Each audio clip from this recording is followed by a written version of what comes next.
Hi everyone, and welcome to this tutorial video.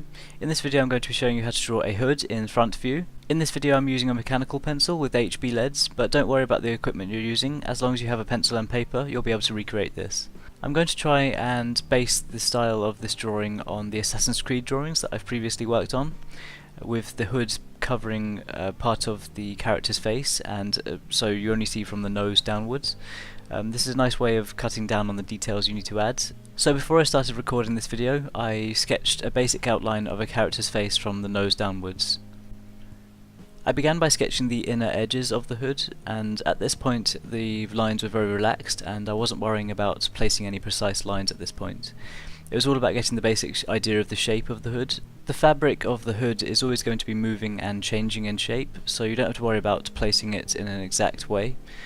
So just follow a nice flow around the outside of the face, and make sure to have it low enough to be covering almost part of the eyes. It's going to be just above the eyes, so we can add some shadow below it. When it comes to sketching the outer edges of the hood, it's important to consider the size of the character's head and where that would be underneath the fabric of the hood.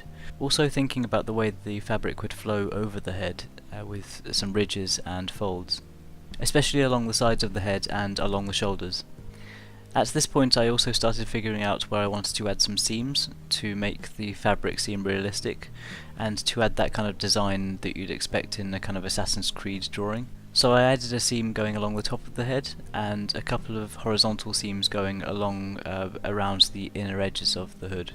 With all of the basic outlines completed, it was time to move on to the shading, and I started off by shading the face and the inside of the hood.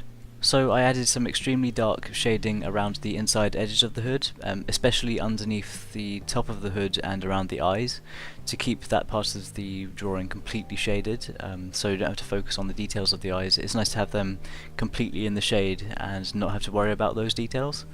All of the Assassin's Creed characters have this kind of characteristic of having their eyes hidden, and I think this makes this character look like that kind of assassin style. I used blending sticks to help smooth the shading around the face, especially along the edges of the cheeks and along the nose. I wanted to show some highlighted areas to contrast with the dark shading, and I figured out that I wanted the light source to be from the left, and so I made sure the left side of the nose was completely highlighted and along part of the chin and the lips.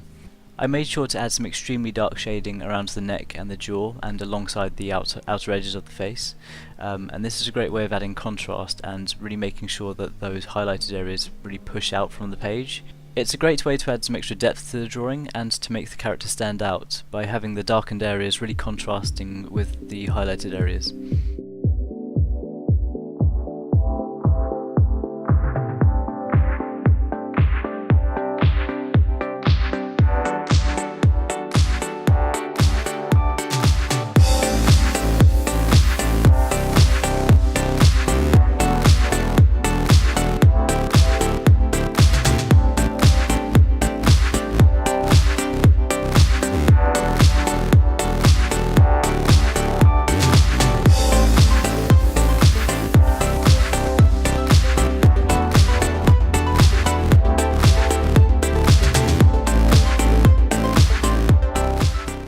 With the shading of the inner portion of the hood completed, it was time to move on to the shading of the fabric of the hood.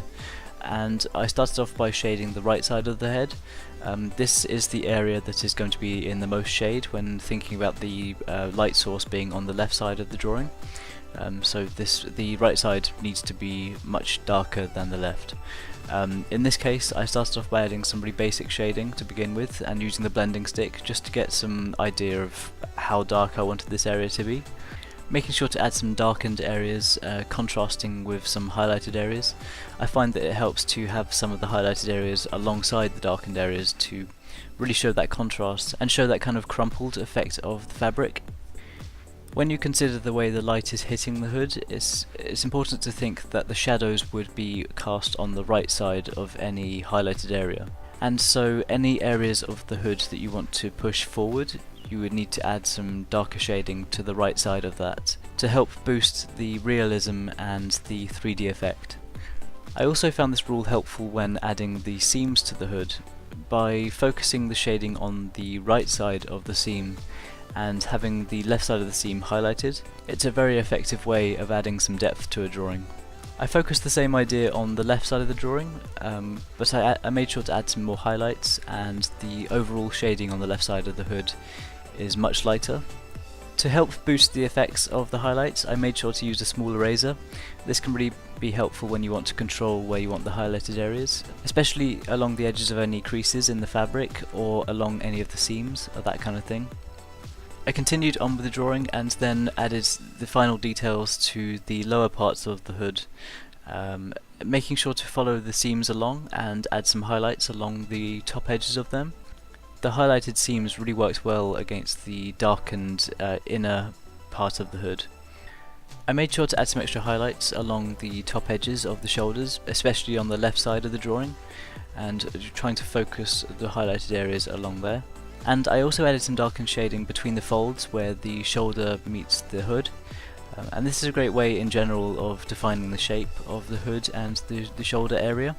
The most important thing about a drawing like this is to direct where the shading and the highlights go, and I think I've probably spoken about it loads in this video.